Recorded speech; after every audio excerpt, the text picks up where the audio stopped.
It's been a tough 2.5 months. It's the longest 10 weeks I've been unemployed in 48.5 years. Worked in that building you can't see behind that brick building for 31 years. I worked here, my mother worked here, families worked here. A.J. Hazen, he and his father and his uncle and his brother all worked here for Kimberly-Clark in the Everett mill. They're dispersed. So over the last decade, this has been repeated over and over and over again throughout our country. 50,000 manufacturing plants have been shut down. Over 6 million workers lost their jobs because of outsourcing of these jobs and/or the technology to other countries. This makes no sense at all. It devastates these families. It devastates our communities. Who had vendors, who had other bosses, who had secretaries, who had salesmen that are also going to lose their job. You had truckers that brought thousands and thousands of chips in here a day that now don't have jobs. So it just didn't affect 750. More like about 5,000 to 6,000 people were affected by this closure of this mill.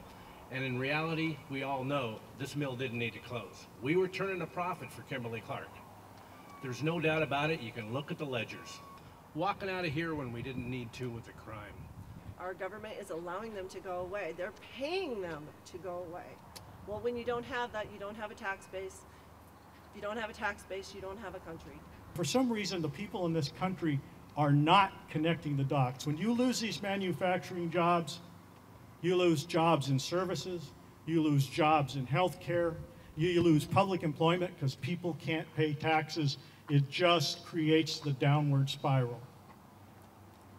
No loyalty, no caring for their country. That's what these corporations are about. And we need the kind of tax policy that will change that. And we need fair trade policies that take into account environmental and labor standards that other countries don't take into account. You can't compete if you're going to have standards and they're not going to have standards. Companies like this are disloyal to the workforce and the community, right? That produced the profits for them that made them successful, that gave them the tax incentives that also made them successful.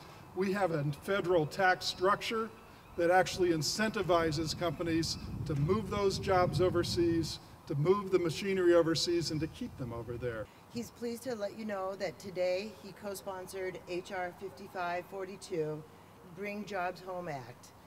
And here's the statement. I stand with the workers in Everett today who want to bring jobs home.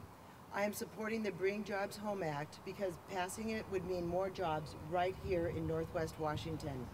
We need to reverse the incentive that encourages companies to ship their jobs overseas and instead push them to investing more here. It is time to stop outsourcing and start insourcing.